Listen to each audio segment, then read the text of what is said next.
Radio presents The Center with your host, DC Radical One.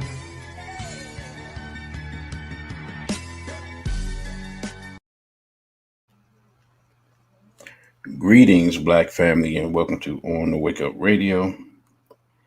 I am your host, DC Radical One, and you have entered the center. Shout out to our wonderful producer, Cindy Ashby.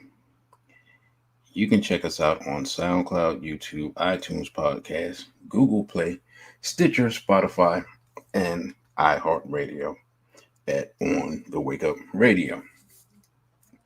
But more important than all that, you can check us out at onthewakeupradio.com and also at otw2.com. That's otw2.com.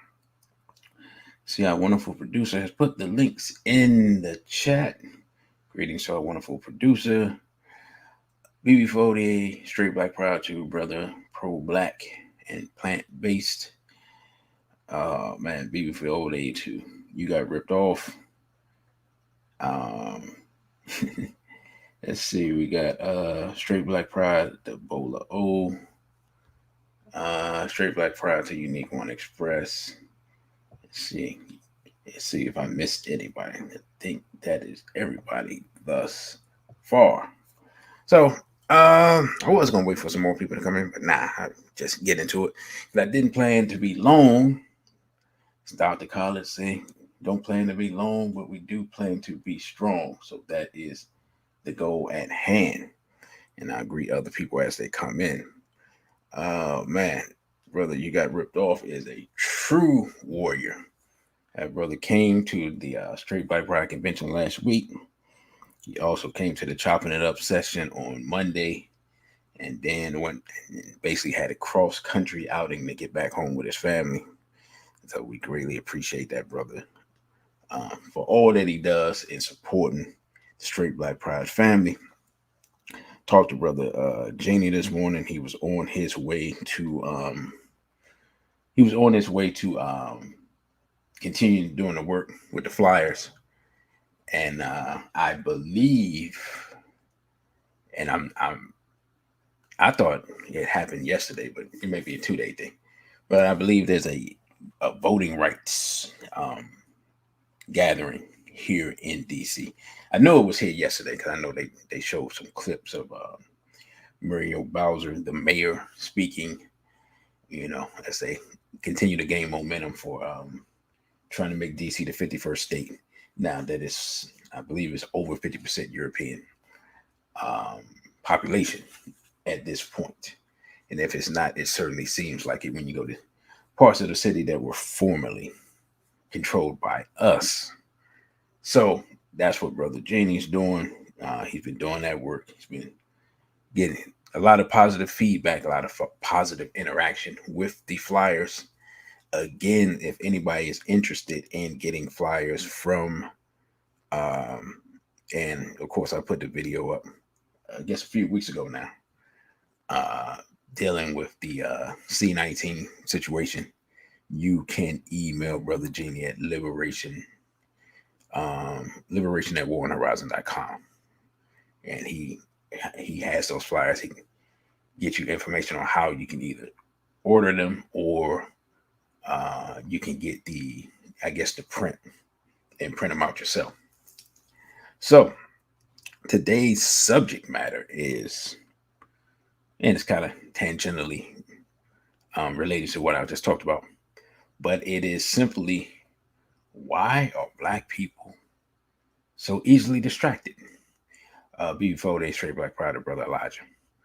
And what made me think about this was, to be completely honest, right? As y'all know, most of y'all know. So we had the convention last weekend. I was preparing for that. I didn't have a lot of work to do at the convention as far as speaking and things like that. But I was preparing to give a presentation the next day, as I talked about on Tuesday. And so I really wasn't on the social media and things like that. Too tough while I was getting ready for these for last weekend. It's a big weekend. And I look up and probably I guess about Wednesday seemed like, and I see all these, what I learned later, the milk crate challenge. I see all these people trying to climb on milk crates and falling and people about to break their neck and crack their skulls and things like that. And I just thought about it. I was like, literally 2-3 days off social media, this thing doesn't exist. Suddenly it exists, and it's like the biggest thing in the world. And I'm trying to figure out how did this become a thing, and how did it become a thing for Black people to be doing it? Because I saw plenty of Black people in the hood, and I'm sitting there like, where are people even getting milk crates from? You know what I'm saying? I mean, like, where are people getting milk crates from? Like, who came up with this? What? And somebody was like, "Oh, it's a TikTok thing," and I'm like, "Man, TikTok is psyops." You know what I'm saying? Like, I'm not saying that definitively, but I'm saying it works to the effect because there's always something goofy coming from TikTok, and it goes on straight Black Pride to Sister Misty, and it goes from TikTok and it goes to other social media, and you see people trying to do this stuff. And you try to see them try to do these dances and all this stuff, and I'm like, I've never seen anything. Peace and Black Power to Brother Patrick. I'm like, I've never seen anything productive come out of TikTok, but it is so interesting that those things become viral that on that social media, and then you just see people doing the stuff, and no one even stops to ask, man, where did this come from? Who invented it? Why? Things like that, right? So that made me think, why are we so easily distracted? And the reason I say so easily distracted because, number one, there's a 5,000-year war going on, and we're not winning at the moment, right? Two, the hats have a genocidal plan that they're enacting, not just against us, but against, you know, virtually everyone, which is the weird part. Three, our general communities were in a shambles before the current onslaught of stuff, right? So, I mean, there's so much stuff that we need to do as a people that, you see stuff like this, and like, here we go again. Brother, you got ripped off says, I don't know how true this is, but it went viral as we were driving to DC that Thursday where we were in East Cleveland, and I walked past a guy who recorded it and showed his vid going viral in hours. Oh, okay. Yeah, I mean, I've seen different videos. I've seen what's weird is now I must say this, it's not just us. I've seen Urugu doing it. I could have sworn I saw a European female police officer in the getting caught as she fell off some crates in the hood, and I'm just sitting there like, it's like, that looks like the hood, that looks like a European female, she looks like a police officer, and y'all didn't just let her, you know, suffer the fate that I've seen a lot of people, because I've seen a lot of people just fall in all types of ways, and they look like they're severely injured. Some of them. I mean, I saw a guy land on his neck. I'm like, are we sure he's alive? I mean, everybody's looking like ooh and ah, and a couple of people laughing, but that looked like a serious injury. And it's so funny. I didn't even bring the article up, but it was. There's a. I think TikTok has stopped it because people getting injured. Let me see if I can find that and bring that up. Because I saw an article that said that doctors are asking people to stop doing it because they're getting injured. And that just shows how crazy it is that people are getting hurt trying to do this stuff. And somebody said that there was some type of money involved or betting on it or whatever. Y'all help me out if anybody's heard that, because how, I mean, it's just, to me, it's ridiculous, but it's popular. So um, I just thought about it, and I just thought about our condition as a people, and just how there always seems to be something via social media. There's always some challenge. There's always some issue. There's always something that's taking place. That whenever we want to get down to business, or need to get down to business, or have something that we need to discuss, something that we need to do, inevitably, inevitably and invariably, you know, we get distracted by whatever it may be. Sister Shanika says, I thought it was crazy that grown adults were doing it and not children. You're right. You're right. And that's another thing. I'm glad you brought that up. Because yeah, if I the average age of people that I've seen, people probably 35 years old on average, and men, women, you're right. It's not even a teenage thing, and TikTok is largely a teenage thing, and yet, um, yet here we are. And that boy tree says, I recently seen where a man kicked a crate from under a police officer. I haven't seen that one. I'm sure that was hilarious.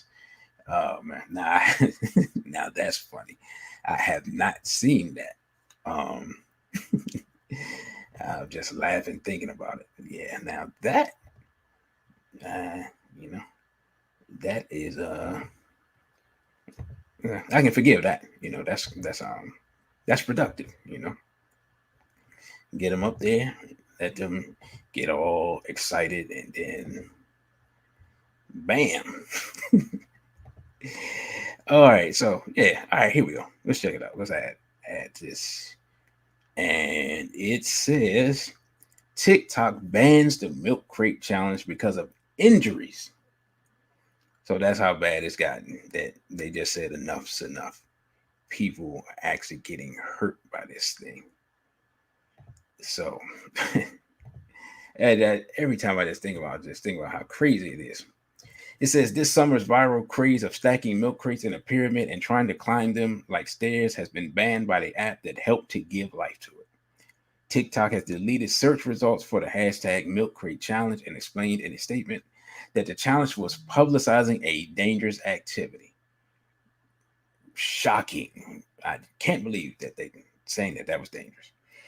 Says TikTok prohibits content that promotes or glorifies dangerous acts. I can't tell. And we remove videos and redirect searches to our community guidelines to discourage such content, a spokesperson said. We encourage everyone to exercise caution in their behavior, whether online or off. The challenge, like so many viral internet dares, began as a simple premise with often funny results. Someone gathers a bunch of milk crates and stacks them in a pyramid formation, then attempts to step up one side and down the other without the crates faltering underneath them. But the crates always topple and the person walking them goes down with them. A search for the hashtag Friday morning brings up a no results found screen on TikTok. This phrase may be associated with behavioral content that violates guidelines. People attempting the challenge are getting hurt, according to local news report that prompted a Virginia orthopedic surgeon to warn against the stunt at a time when emergency rooms and medical personnel are overwhelmed by the C-19. So I find it interesting that in the midst of all that, where we're just talking about people cracking their skulls, doing this stuff, that they managed to throw the C-19 into the mix as well. No matter what, they're going to publicize that. But yeah, this just goes to show, not only is it distracting, not only is it something that's like, adults really shouldn't be doing for various reasons, including one of the most basic reasons. You're not as young as you used to, and you don't bounce back as fast from those types of things. But we have so many things that we could be giving our attention to. There's so much stuff going on. It was so weird. Like, one of the things that I guess I kind of miss, which is rare for me, but I had missed it until the middle of the week, so I'm not actually sure when it started. But R. Kelly, trial started, and I'm gonna do a couple of videos on it. I'm not gonna get deep into it because I don't know if anybody else has looked at any of the reports or anything on R. Kelly's trial. Um, just let me know in the chat. I was trying to say, I was like giving me thumbs up, and I like, nah, that ain't appropriate. No emoji is appropriate for the R. Kelly trial. The whole thing is just absolutely insane. But, and like I said, I will talk about that later. I want to make a connection between that, um, the Zulu Nation thing, because of course that sister's been showing her footage from the film she was going to have on the Zulu Nation, Dr. York, and there's all these things are connected in my mind as far as when we really look at child sexual abuse in our community. A lot of stuff is organized, and a lot of predators are protected in our community, and it's a mirror image of how institutions and the European community have these predators that and these institutions where predators reside and are protected and able to do their dirty, dastardly deeds uh, for years on end. And you know, the thing about the R. Kelly thing that we see, we seem to forget is just how. Let me bring that up real quick. Just how just how long this stuff has been going on. Just how old this story is, and just how long ago the first rumors started. Because to my knowledge, now somebody correct me if I'm wrong, the rumors about him and Aaliyah probably started early 90s, mid 90s, sometime in there. And of course, it's a different era. So you didn't have social media. Um, so you would things you would hear were just word of mouth, and you could not. Um, and then you had like the entertainment shows, like I'm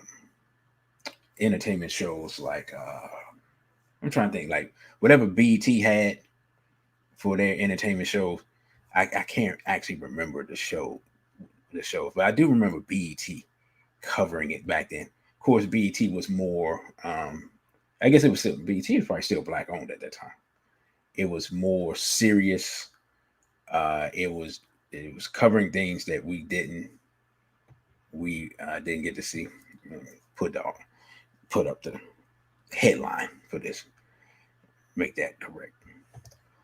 And so I remember them covering because I think they covered some type of way. Someone got the information as far as R. Kelly marrying Aaliyah, and of course, you know, her age and all that came out, things like that.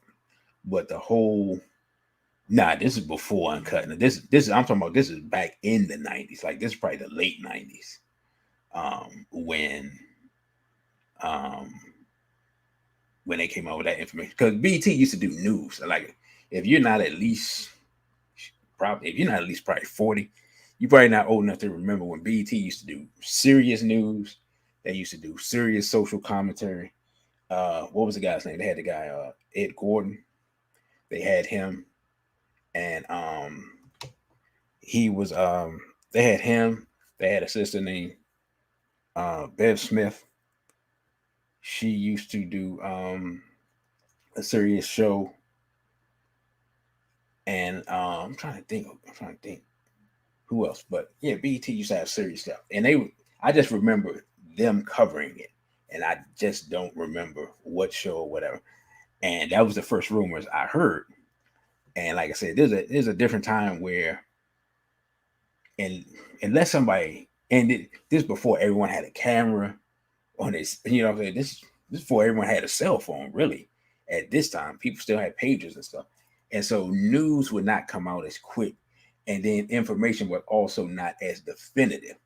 So just because you heard the rumor, you didn't see the evidence. It's not like now where usually you hear the rumor, but somebody has some type of pictures or some type of video or something like that, so that you have the evidence to back up the rumor. And so we heard the rumors about that. And then only if you knew people from Chicago. Now, people in Chicago apparently knew about this stuff, right? If you ever talk to people from Chicago or somebody that knew somebody from Chicago, then you would really hear the rumors like, nah, the Aaliyah thing wasn't the only thing, and he been doing this stuff, and that's when you would start hearing stuff. And I remember starting to hear that stuff probably 2 years before the tape came out. Now, by the time the tape came out, which seemed like it was about 05 or whatever, V48 to 7779311. By the time that came out, with who we found out was Sparkle's niece at that time, then the internet, social media had started. I think I know Black Planet was out. I can't remember. MySpace might have been out. So we're talking about the early era of social media, and I'm pretty sure that I think the news covered that. At least it seemed like the news covered it, because it seemed like it was everywhere and everybody was talking about it. And I can't imagine everybody talking about it, everybody seeing part of the tape or whatever without the news covering it. And if anybody remembers more clearly, correct me when I'm wrong. And again, this was like 15 years ago. So anyway, I've been looking at a little bit of that, and I mean the allegations and the details. It's just yeah, 779-311. Yeah, Black Radio definitely covered it, but I remember seeing it too, and that's why I was saying. You got ripped off. Said oh wow, you said okay. The sister used to be on Brother Kafaru's show. Said that as I used to call him, Robert the rapist, came into her high school getting girls, and you said her best friend was one of them. Oh wow, wow, wow. That wow, that's crazy. But yeah, so she must be from Chicago. I just remember, and I don't know who I knew from Chicago, but I remember people in Chicago saying this was a well-known thing. And then, so my thought instantly with that was that, okay, if it's a well-known thing, and I'm thinking he's only dealing with, at that time, I'm thinking he's only dealing with young girls in the Black community. I'm like, that he's being protected by people higher up, right? That was always my thing. My thing is, you in the industry, and yeah, wild stuff happens in the industry, but you can't do so much stuff that you start drawing attention to other people. You see what I'm saying? Once you become a liability, once your name starts getting out there, and you start pointing towards other people with stuff, that's usually when something happens. And he's still here. He didn't have no accidents. He had no car crashes. He fall out of bed and break his neck on, you know what I'm saying, any other mysterious stuff that happens to people. And so I was just like, man, I don't know who he know, how he's connected, or what's going on. I said this is crazy. And then what I come to find out was that after talking to after I met some people, was that yeah, he had connections, and he was protected, and that's why this thing has gone on for so long. And it reminded me of, like, of course, a much smaller scale, but it just reminded me of some of the stuff we talked about with the homophiles, where stuff going on for years on end and things like that. But of course, this is much smaller, and I mean, while this trial is going on, And I can't say that no one's paying attention because I've seen people on YouTube talk about it who have a lot of followers and a lot of people are listening to them. But at the same time, it seems more like they're looking at it, one, simply because they always look at that person. And then two, they're looking at it like, how can I put it? In a gossipy way, if you understand what I'm saying. Like, they're looking at it like the tea is being spilled, not a major predator who's been destroying the lives of children for decades. You know what I'm saying? Like, these people's lives have been ruined. It's not really being presented that way when I watch people talk about it, because the details of it are just, the details are insane. When I say insane, I'm talking about like the degeneracy and savagery is unreal. It's like it's way beyond whatever. I put it like this.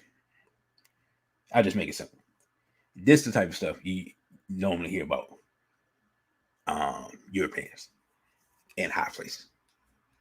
That's basically the type of stuff that I heard. As far as, because I was looking at somebody that was reading the transcripts, and it's just like, man, you gotta be kidding me. But brother Bowler says R. Kelly was protected by Hollywood and by extension the hats. Yeah, I think it go. I don't even think it was Hollywood. I think it that connection was local Chicago connection, including law enforcement and things like that. But that's just, that's my speculation. I don't have documentation, so. But I'm sure the Hats was making money off him selling records, so I'm sure they absolutely had no problem making sure that he was able to continue to make records and continue to make money for them. And he was doing something that wasn't, something that wasn't against their interests. So, they didn't have a problem with it.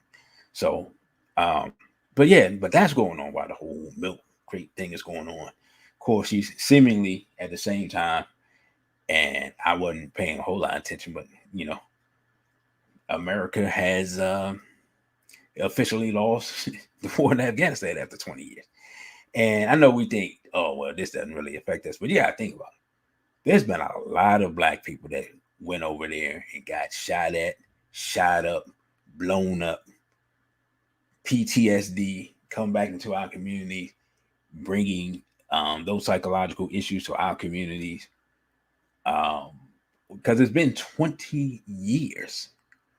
And when I saw everything that's going on, what I thought about was that towards the end of the Soviet Union, their great mistake was the war in Afghanistan. And eventually that basically became the straw that broke the camel's back, economically and militarily and politically. It became untenable. And if you look at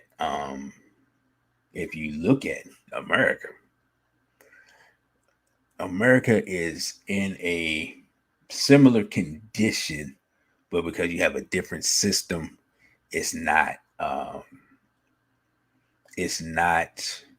as bad off as the Soviet Union was at the end of that run. But nonetheless, when you look at the trillions of dollars that was spent, right? Like we always hear people that advocate reparations talk about, oh, you could have spent that money on this. You could have gave us reparations instead of spending on this. You could have gave us reparations instead of spending on that. Whatever it may be. There's no bigger, surer example. Like, I don't even know I should have went and looked it up and added up what the number is for how much was spent in Afghanistan over the last 20 years. But literally, the U.S. turned over advanced military weaponry, a brand, and well, I guess not brand new now because maybe it's about 10 years old, but a state-of-the-art military base.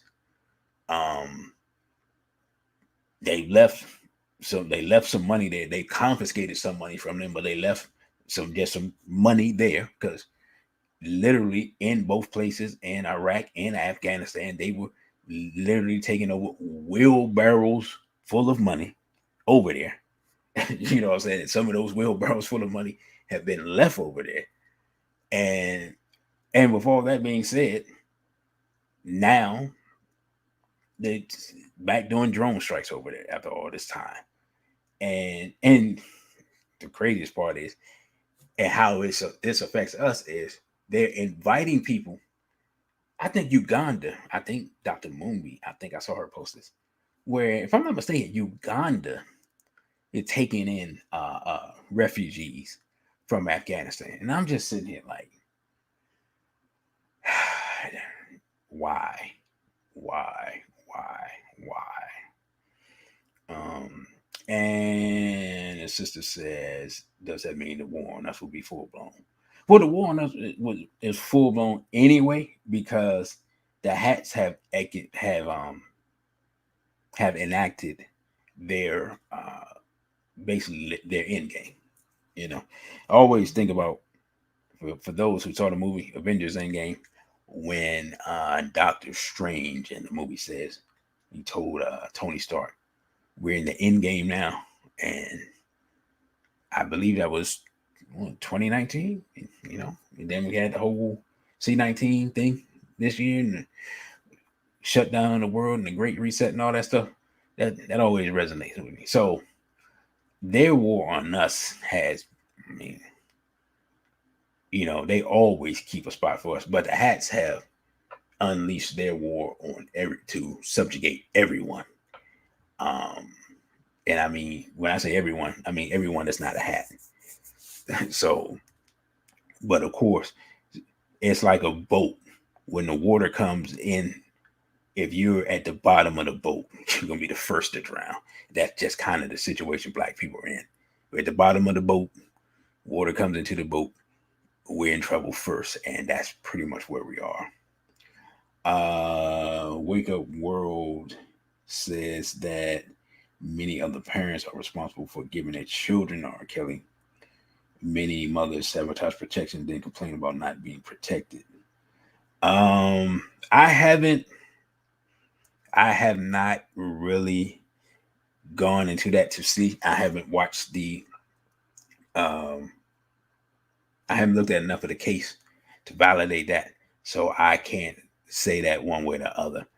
I have no, I mean, I'd be very surprised if there was absolutely no situation involved, because it wasn't just, to think about it, and I don't know how many people know this, because I only learned it not, I guess, well, no, I heard it a couple of years ago actually. It's not just young women. I think that's the big misnomer. Is that R. Kelly was, again, we talk about the connection between, which means this show is about to get deleted, but we talk about the connection between homosexuality and pedophilia. R. Kelly was a homophile, or is, I'm saying it like he did or something. Maybe that's just wishful thinking, but is a homophile and a pedophile.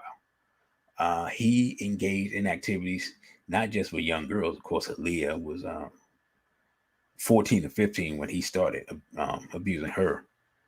But also, he, according to transcripts now, all of this is allegedly. We understand. You know, we're gonna put the allegedly quotes on this. Says he's on trial, but yeah, he's engaged with several 14-year-old boys. So I saw that, and I'm just like, so, you know, it, and I had heard it, but you know, getting in essence the verification, and I hadn't heard the age, so I heard about the boys. I had not heard the age. And Wake Up World says, if R. Kelly got molested by a sister, that was horrible. Yeah, I have heard that. I heard that from his brother, and I haven't heard any denials from anybody else in the family. So again, allegedly, but I'm gonna go with that as well. Yeah, she said that was horrible. However, if he did the acts has been accused of, he's sick too. Right, and see, that gets to the point of why it's such a problem. It's because, and Brother Genie compared it to vampirism, or I compare it more. I don't know. I guess vampirism is a good thing. Vampirism, werewolfism. Um, either way, where the person who is violated um, becomes a violator many times. Not all the time, but many times. And that's what makes it so dangerous. So, like you said, we heard from the family that Robert was violated when he was young. And he has just unleashed that behavior on seemingly anyone he can get his hands on, you know, boys, girls.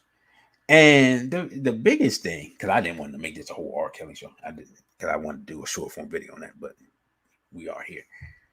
The biggest thing is that there were so many people around, because you become a celebrity, you do shows and you do tours and you in the studio. Like, the thing about it is, unless you're like the only person I can think of, only artist I can think of who, well, not even him later on. But my point being is that you're always around people. Like, it's very rare that an artist can just go into the studio with just the engineer and maybe the producer and do their music, and then they go home and go to sleep. Like, that's not the lifestyle. you see what I'm saying? That's not how it works. You know what I'm saying? Like, no one, even a solo act, you got a band. If you're a musician, or if you're a rapper, you got a DJ, you got your producer, you usually get, you got your crew. You see what I'm saying? You just got all these people. You got security. It's all like that musical lifestyle. There is no just you, right? There's always someone in your environment. There's always someone around. Even if you go off and do something, people still kind of suspect what you're doing.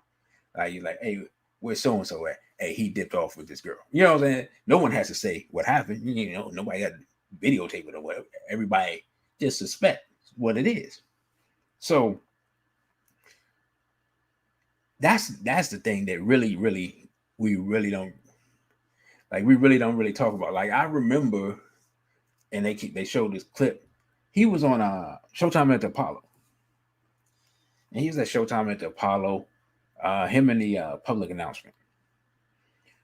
When they were all in group, and one of the guys from Public Announcement held up the sign, and R. Kelly was yelling something about all you have to be is 18, this and this and that. And looking at it later, I was like, who advertises? What grown man? Because I know they were in their 20s at that time, but what I was like, yeah, this is a red flag right here. Because what grown man advertises, right, that all a woman has to be is 18? Because to me, what it says is, if the European says, oh, you have to be, if they change the law to 16, then you would just held up a sign that says 16. And if they change the law to 14, you'd have held up a sign that said 14. And if they change the law to 12, you'd have held up a sign. You see what I'm saying? Like, in essence, it was an advertisement to me that whatever the boundary is that's set by the European, that's what I will publicly say that I will do. But if you're 25, how many 25-year-old dudes are just running around looking for women who they might have the ID because they're not sure how old they are? I mean, you see what I'm saying? Like, let's think about that. You're a superstar. Well, he's a star by that time. May not be a superstar, but he's a star at that time, right? You're known. You have an album out. Probably have some. You got some hits. Public Announcement, they had some hits. you're on Showtime at the Apollo. So if you weren't big before, you're definitely big then, because that was a big deal back then. And you're the lead singer, and everybody knows who you are. And you're holding up a sign advertising women 18 and over, as if that has to be stated publicly, as if that's not the general, the general assumption that you're a grown man. You're not you're not the lead singer from the group that was singing Candy Rain. You know what I'm saying? You're not the teenage Michael Jackson or anything like that. You're not Tevin Campbell when he started, or whoever else started as a teenager. You're not those people. So why you have to make this public, state this publicly? And when I look back at it, I was like, this was, he might as well just held up a sign and said, I don't care what age you are, in my opinion. Wake Up World said many mothers almost let anybody around their children to get molested. Hey, now that is a situation that's been a problem in our community for a while, as far as when we started seeing them break up of the family and women allowing men that they don't know to come around their children. And I wrote about that. And I used to write a blog. I wrote about that probably 2013, 2014. And so yeah, that's a problem. And it was a problem then 7, 8 years ago, 10 years ago, whenever I wrote that. It was a problem for the 20 years before I wrote it. I mean, it is what it is. You cannot. I try to tell sisters this all the time. I'm going to say it again, even though I kind of expect this thing to get taken down before I even finish. But you sisters, since you are largely the caretakers of the children, you can't just have any old person that you barely know around your children. And the thing about it is, because of the way things are, you cannot have them around your girls or your boys. Neither one, because R. Kelly's a perfect example. He's out here with 14-year-old girls. He's out here with 14-year-old boys. Yeah, I mean, and not to say that every dude that a sister meet is gonna be that, but I'm just saying, if you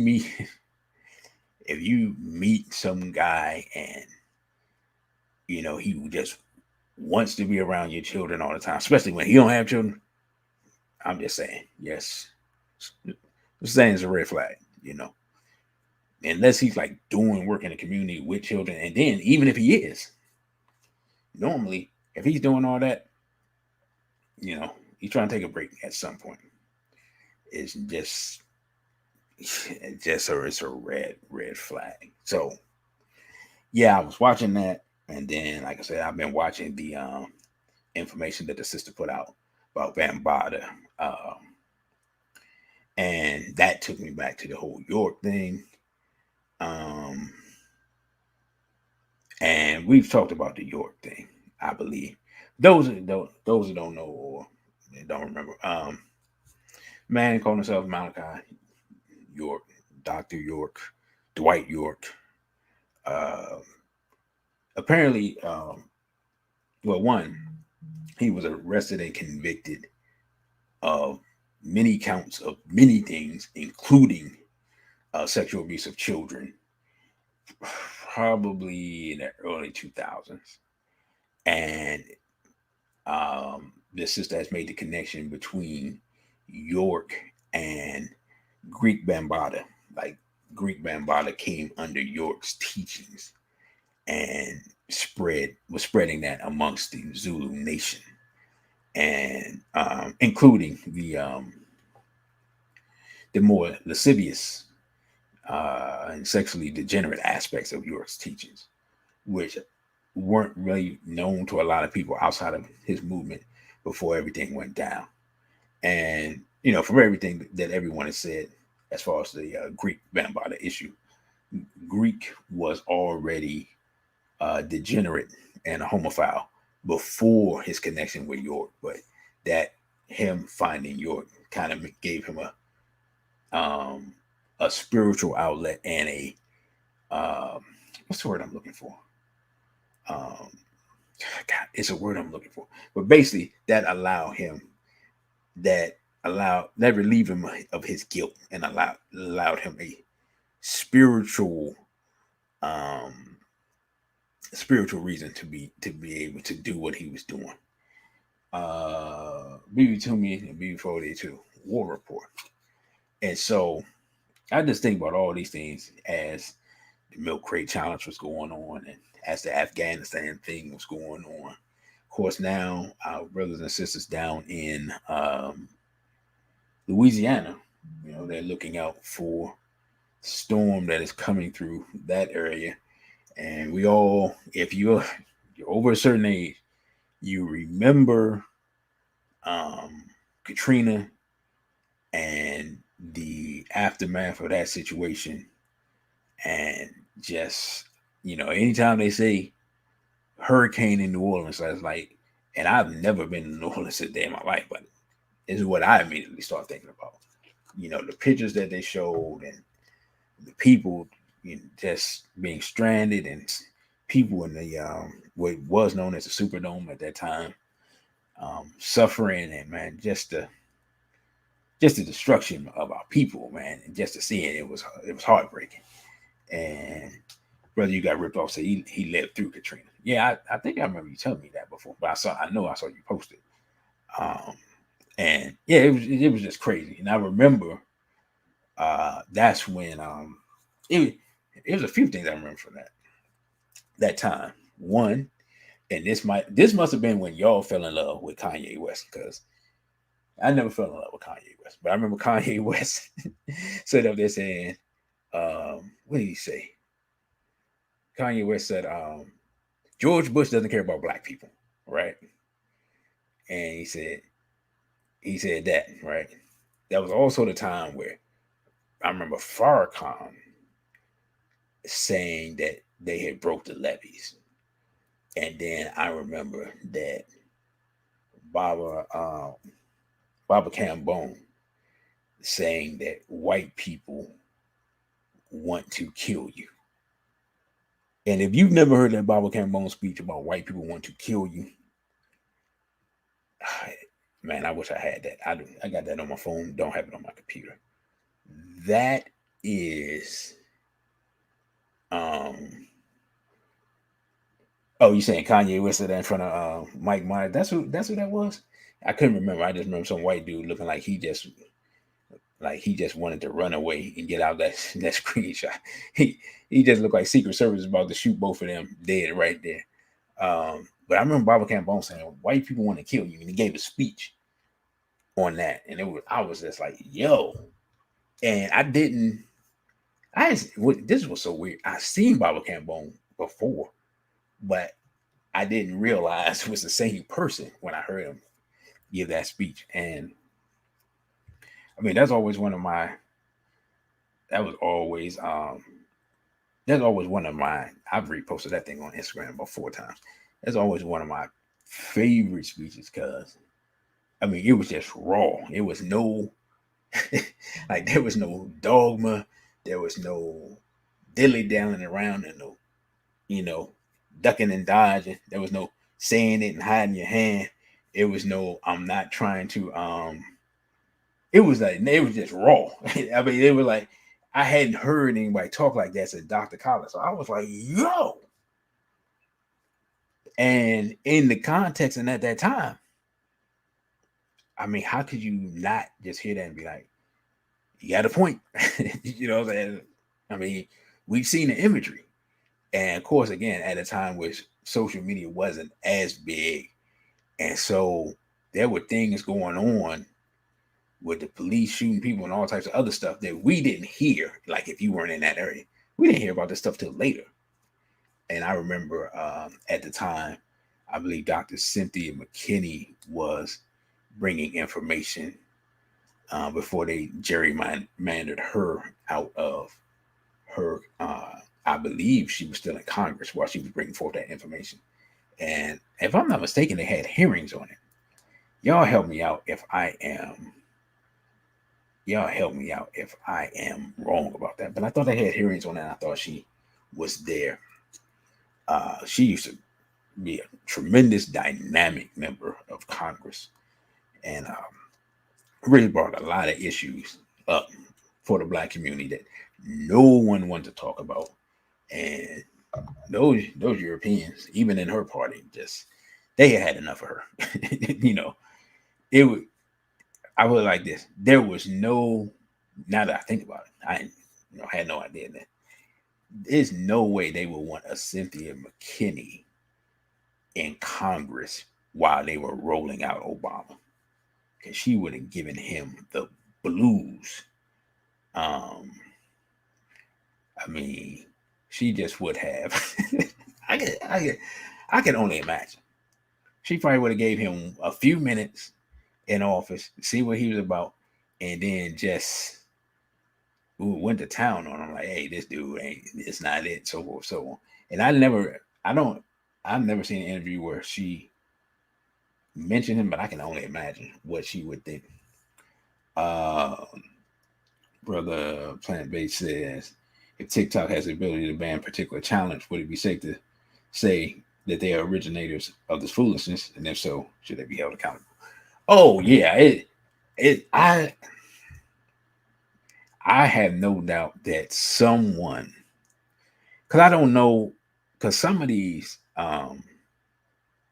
new social media companies are owned by the Chinese, so I'm not sure which one's owned by the Chinese, which one's owned by the hats. So I'm not sure with TikTok if that's the Chinese or the hats.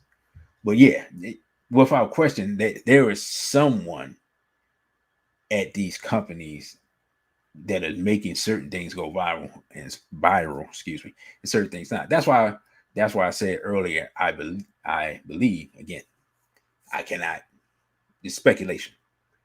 I cannot prove this, but it has the feeling to me of a psyop, a psychological operation, a psychological program, where you see how you can get people to go along with stuff and do stuff that doesn't benefit them, distracts them from things they should be doing, but takes their mind off of the issues at hand and allows people to do other things while these things are going on.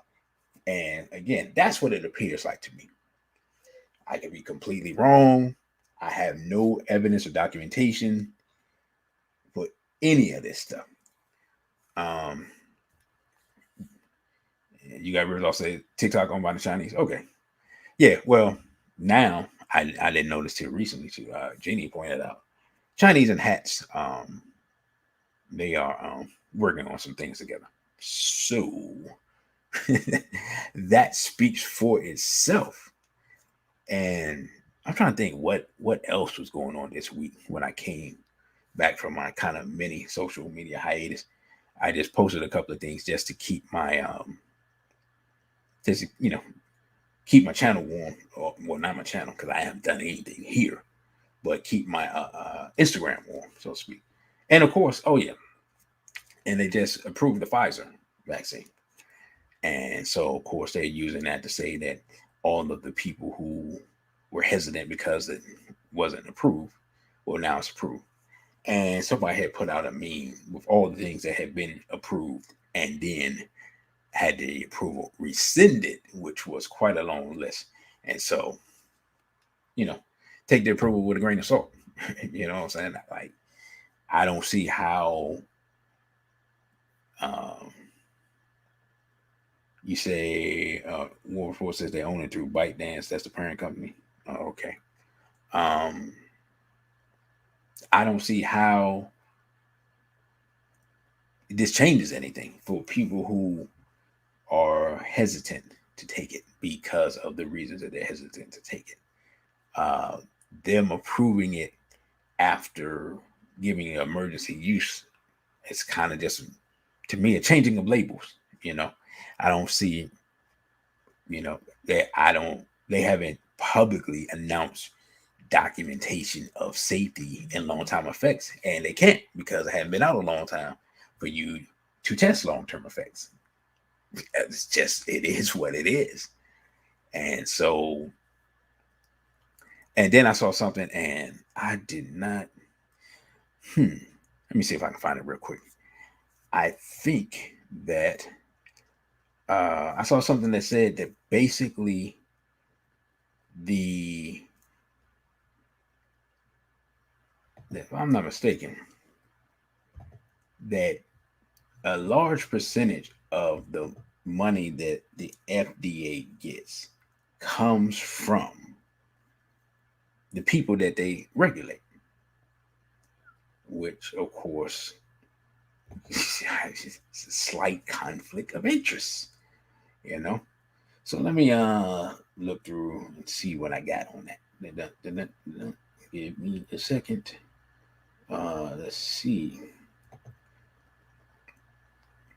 All right, let's see if we can bring that one up. And oh, okay. Oh, actually, this is an old article, but it's still relevant because nothing has changed here.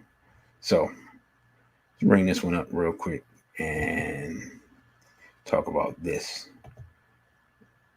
real quick. So let's see. And yeah, you can't sue Pfizer or Moderna if you have some severe COVID side effects. The government likely won't compensate you for damages either. So, you know, just a reminder, you know what I'm saying? This is from December of last year and nothing's changed. Even with the approval, this fact has not changed. And so those people who are getting Bell's palsy and those people who are having menstrual issues and those people who uh having just all types of, all types of stuff going on. And of course, if you're dead, it doesn't matter because if you just die, you know what I'm saying? No, there's no amount of money or compensation that's going to benefit you because you aren't here anymore. Um, so, and I just saw an article. Let me see if I can find it. Somebody just sent it to me a couple of hours ago, where they admitted that, of course, it's a European female that they admitted that taking the jab and it's no longer here on the planet. Let's see if I can find that, if I actually saved it, because it's possible I didn't save it. But yeah, I saw that. I don't see it on my phone now, but this is still a thing. People are still suffering adverse effects, and of course, you can go to the VIIRS website, and the information is there. And you know what? Why not? Let's see if we can pull that up while we're here talking. Because I said I was going to be short, or maybe I didn't say I was going to be short, but I'm thinking I'm going to be short. But we're gonna see. We can find the VIIRS website real quick, the CDC website, and just take a look at that. All right, here we go. Boom, boom, boom, boom. All right, yep. Let's just take a look at that really quickly and bring that up. Wait a minute. Can't bring it up like that. All right, and bring that up. And bam, here we go. Vaccine adverse event reporting system. So and it is if you feel like engaging in debate with people, this is the website where you can find the information on adverse reactions from people to the latest C19 vaccines. And it's a lot of information you can go through. There's a lot of different places you can go through. But when I'm trying to think, was it Baba Mwamba or I think it's Baba. Yeah, I think it was Baba.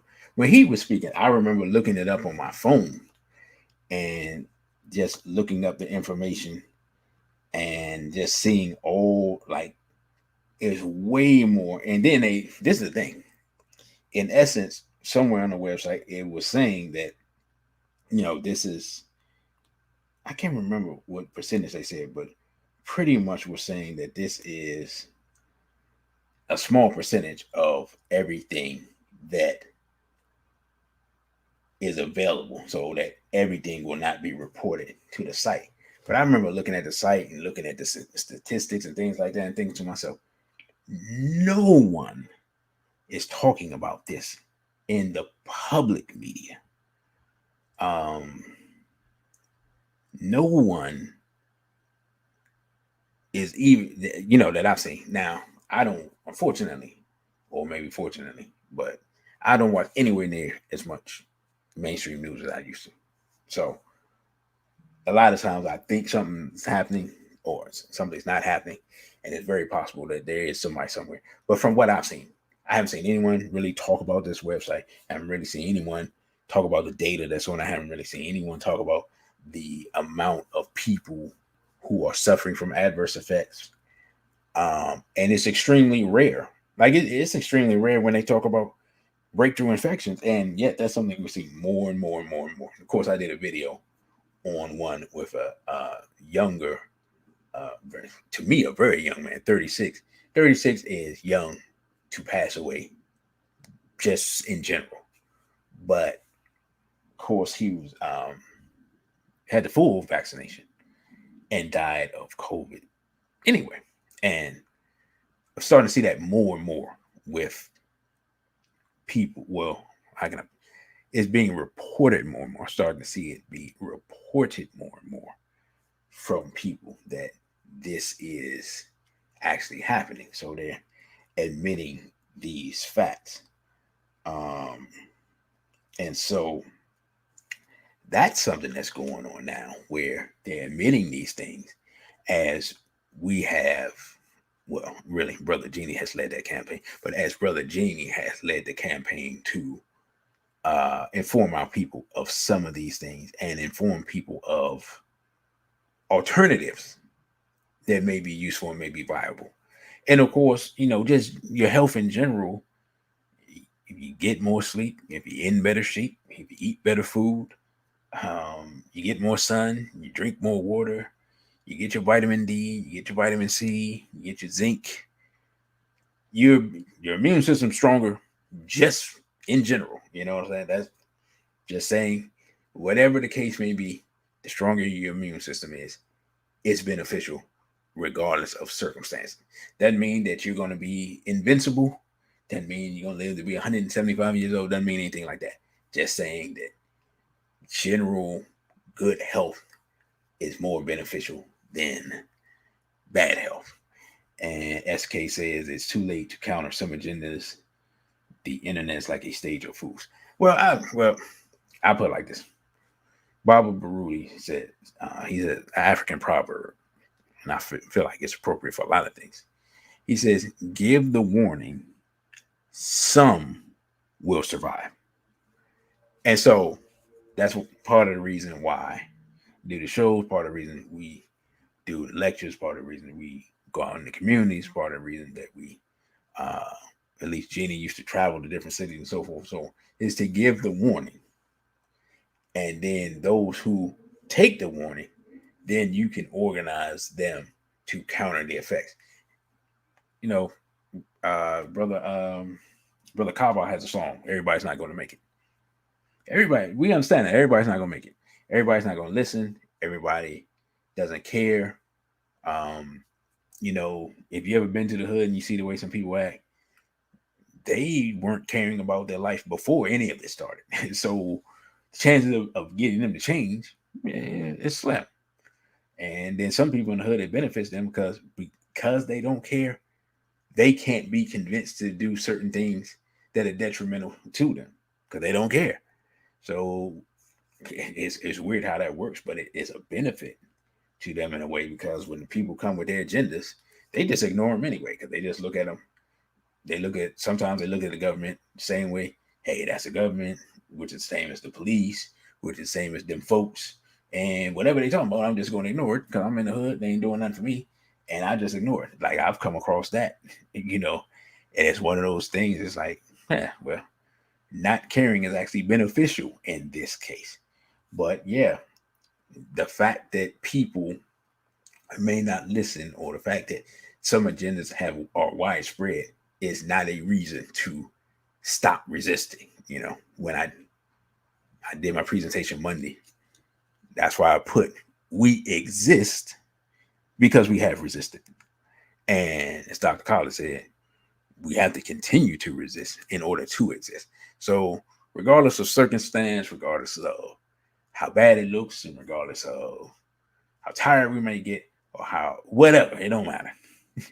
we still got to do what we got to do, not only to survive, but in need to give the warning. So we still got young people, we got children, we got mothers, we got fathers, we got people that just got out of prison, we got church folk, we got all types of Black people who are willing to listen. And that's all we ask them, is to be willing to listen. And you have people who unfortunately may have fallen victim, and then you got other people who have not fallen victim, and it benefits them. And so maybe some of the people who are falling victim can save someone else from falling victim. War Report said you may weather shoulder rolls vicious when they hit you with the orders for the jab, brother. Yeah, that's you're gonna need some Mayweather type defense to avoid this thing without question.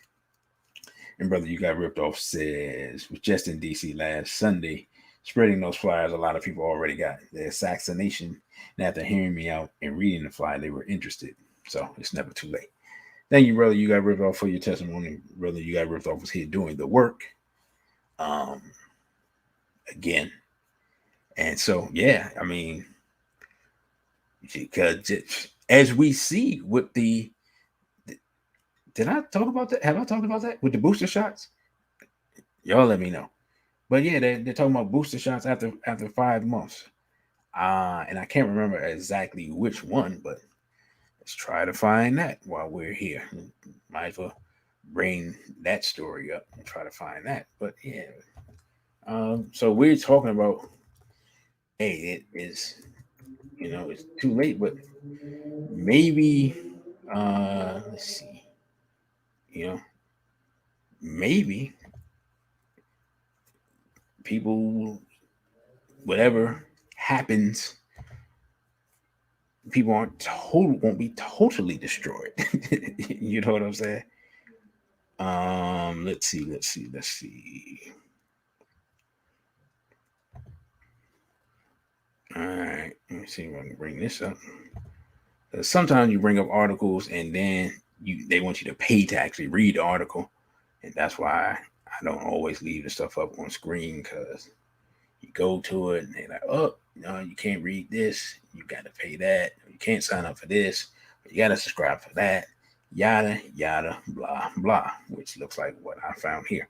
But hey, we're going to just read the part we can read and go from there. So, yeah, so let's check this out really quickly while we are running along.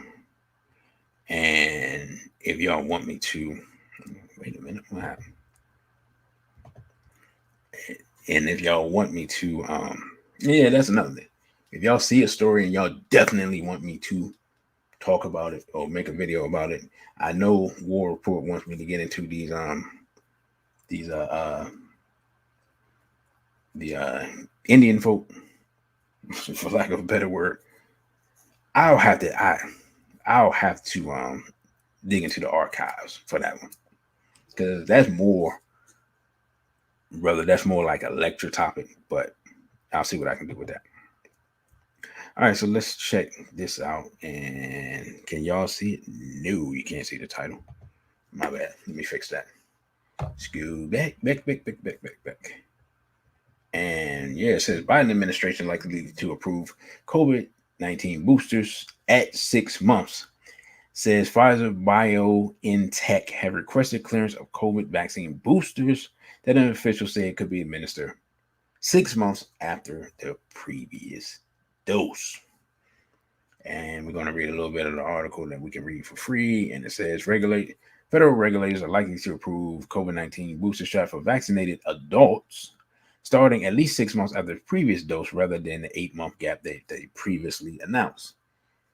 So they already have people out here getting the shots.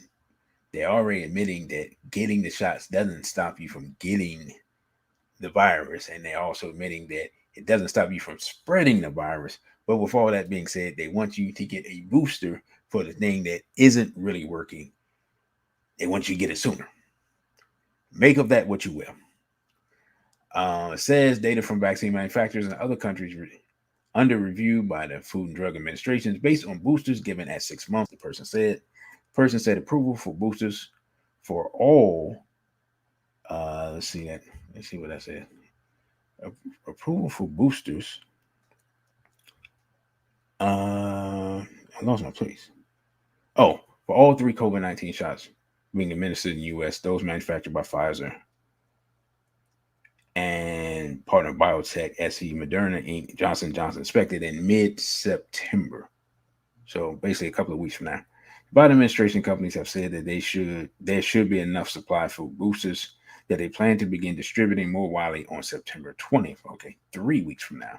The U.S. has purchased a combined 1 billion doses from Pfizer and Moderna. A White House spokesman declined to comment. Okay. That's a huge number.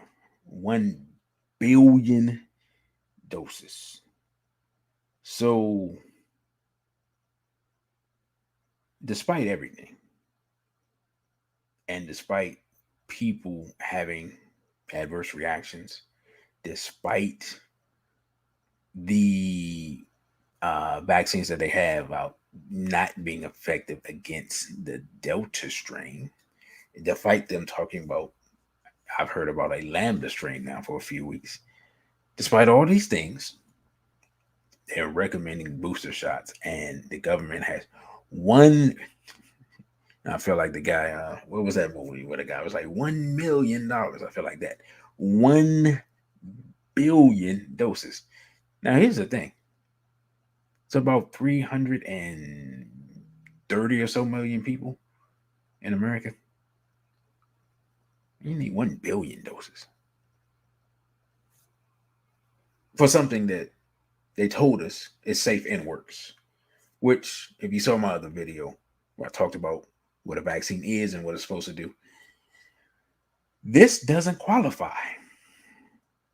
And yet here we are. And so, to me, this points to, and this, of course, comes from the Wall Street Journal, this article, this points to the fact that we could still save lives, possibly, of the people who have one injection. Because it's possible that whatever they're doing, they are not finished doing, or it's not working as effectively as they wanted to do. Because we don't know, being completely honest. We have ideas. I'm currently still reading the Truth About COVID-19, the Great Reset book. And as a reminder, I will be giving a presentation on that. And the tentative date for that is Monday, the 27th of September. And in fact, I'm about to look at my calendar and see. Trying to make sure that that is the actual time. Yeah, that's the 4th week. So that should be Monday, September 27th. And I'll be doing a chopping it up session on that book on that day. So that's Monday afternoon. And what we'll be doing is, and I'm still, I'll let you all know whether that's something that will be uh on Jeannie's website, is SBPMU website, or is that something that I may live stream here on YouTube, the way that I live stream the Goddess Black Woman lecture. So, but anyway, for people who are in the area, you come out to Everlasting Life on that Monday, the 27th. Yeah, 27th. It's free. It's free in person. We do the live stream. It'll be a uh, $10 fee to cover, um, cost of equipment and things like that. So, look out for that. Yeah, September war report, September 27th, Monday afternoon, well, evening, and we'll be starting. Live stream will probably start at 6:30. Doors are open at 6, and that'll be at Everlasting Life Cafe. And so, just put that on your calendars. And again, I'll let you all know whether that will go on. You go on Jeannie's page or on here on YouTube. Which at this point, I probably should be making a backup YouTube page, considering just the type of just type of stuff we're covering. And you got ripped off says $10 for some truth, man. That's cheap. Wink, wink. I mean, what I charge y'all for lectures? 20, 25. So this won't be a lecture. It won't be as long.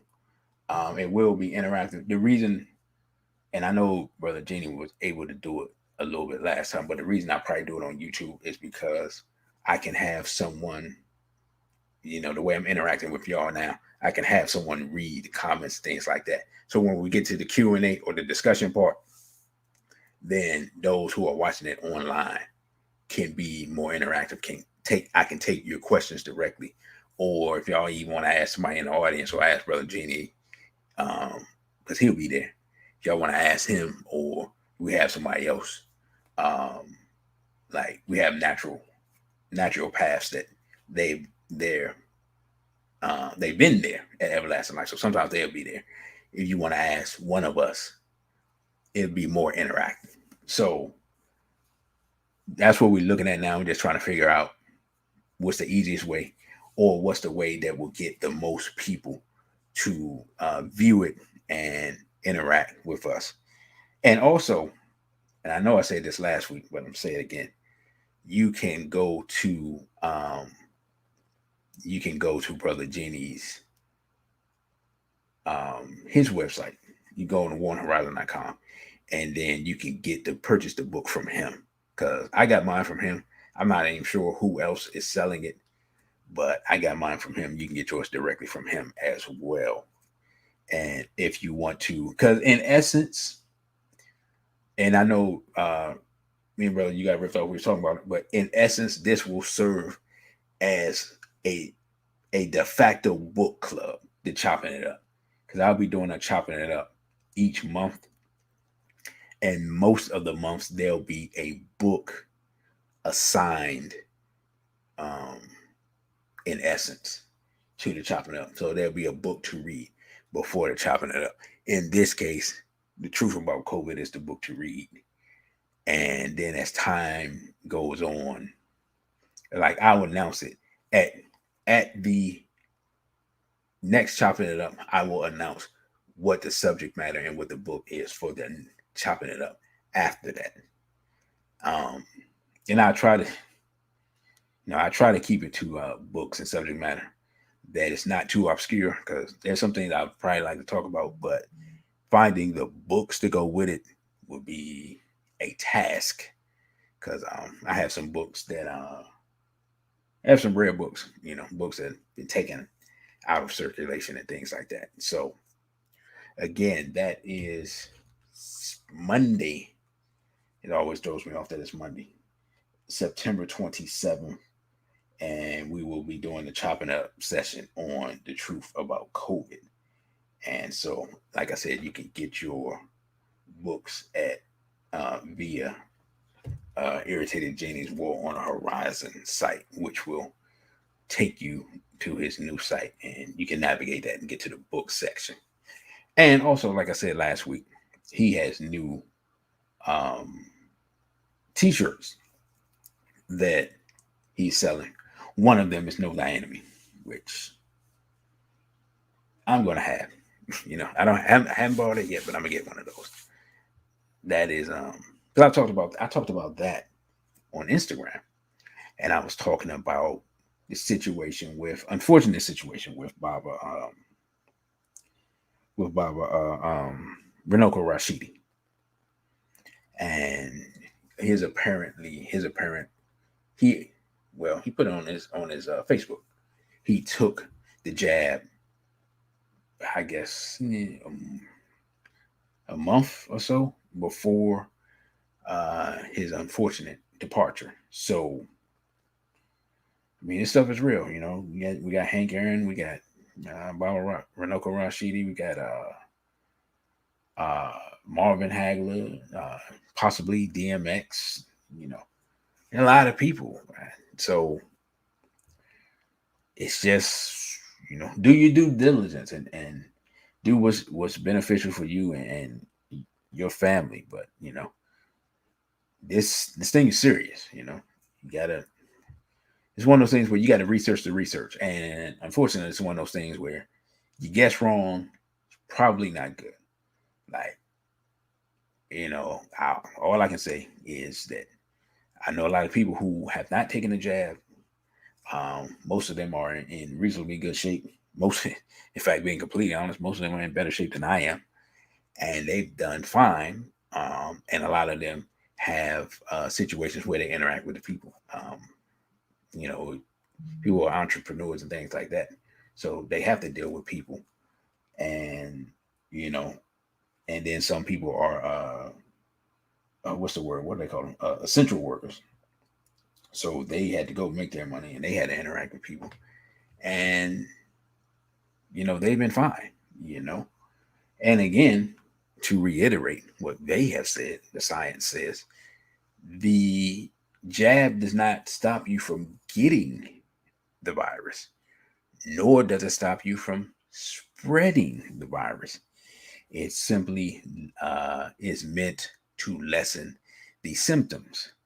But of course, if you eat properly, get sleep, exercise, and get in good shape, that helps you lessen the symptoms as well. Just saying. So, brothers and sisters, with that, I think I'm gonna close this one out early, relatively speaking. I do have things I gotta do. I actually need to cook, make some stuff for the week. I got a long week ahead of me. Got a lot of stuff I gotta do. Unfortunately, that I do not look forward to. Being completely honest. Um, and I'm gonna try to get back on the grind. Well, I'm gonna get back on the grind this week with the short form videos. Uh, y'all let me know. Y'all like the short form videos. I know I ask this all the time, but some of them I have gotten good viewership, and I know this, but it's still hard to find time to do because um, I know that the more active the channel is, the more I will get views and the more I will get subscribers and things like that. But I'm gonna tell the truth, be transparent. When you know that you're probably you're probably gonna get your channel deleted because of your content, you're not as motivated as you would be if you thought that you could speak freely. So Unique One Express says, yes. War Report said, did I get your message on IG? No. Uh, nope. But I got my phone handy, so I will check it out. You send it today because I get a lot of messages.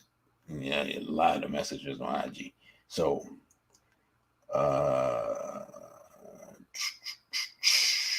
you send a video or message? Let me know, brother, what you sent, and then I will look for it because Oh yeah. I mentioned that earlier. You might didn't hear it. And you got ripped off. Said, oh, you got ripped off. Said Jenny said he's getting updated news from you. So of course the videos are good and necessary. Okay, cool. Um, so yeah, so all right, I continue to do that, and I get a lot of my news from people who are on. Weirdly enough, get a lot of my news on from Twitter. Weirdly enough, but people send me a lot of information on Instagram as well. Um, Twitter is a weird place. It's a weird place that I just go in there and kind of look around, see stuff, see what they're arguing about, see if there's any useful information. Then I get out of there. It's so funny too because when I was younger, I used to love Twitter. Now I just look at like, wow, this place is crazy. You know, so Twitter is almost like you grew up in a certain area and it was a certain way, and then you come back to the area and you look around, you're like, man, what happened? That's how I feel about Twitter when I go on there. But um, I mean, it is what it is. I get some benefit from it. So y'all said it's cool. Videos are cool. I got a lot of stuff. I never made and I haven't even looked up to see how they're doing. I never made the Jesse Jackson video. As y'all may know, he was hospitalized after being vaccinated, and his wife was not able to be vaccinated because of medical condition. I come to find out, and yet they're both in the hospital, so it didn't matter in the grand scheme of things. But from my understanding, he has been released from the hospital and is in a rehabilitation center. So that's why you didn't see him out there with Al Sharpton yesterday, the voting rights thing. And before I go, because I have to say this every time I see Al Sharpton marching. Al Sharpton was a confidential informant for the FBI who met with people who were connected with Assad Shakur, and he had a briefcase with a recording device in it at that meeting. I'm going to say it again. Al Sharpton, right? Confidential informant for the FBI who met with people who were connected with Assad Shakur in the 80s and had a recording device and was asking questions about Assad. Just, whenever you see Al Sharpton, just remember that. So he was in D.C. I don't know, he may actually live there. It seems like he's here a lot. And was at the head of that march yesterday. And, I should have went down there just to remind people of that. But like, hey, this guy's a confidential informant. Every time I see him leading a march or speaking or something like that, I'd always remind people, especially on Twitter, because seemingly people never remember. I'm going to keep saying it too. He's dead. And when he's dead, I'm going to say Al Sharpton was a confidential informant. If it's up to me, I'd put it on his grave. You know what I'm saying?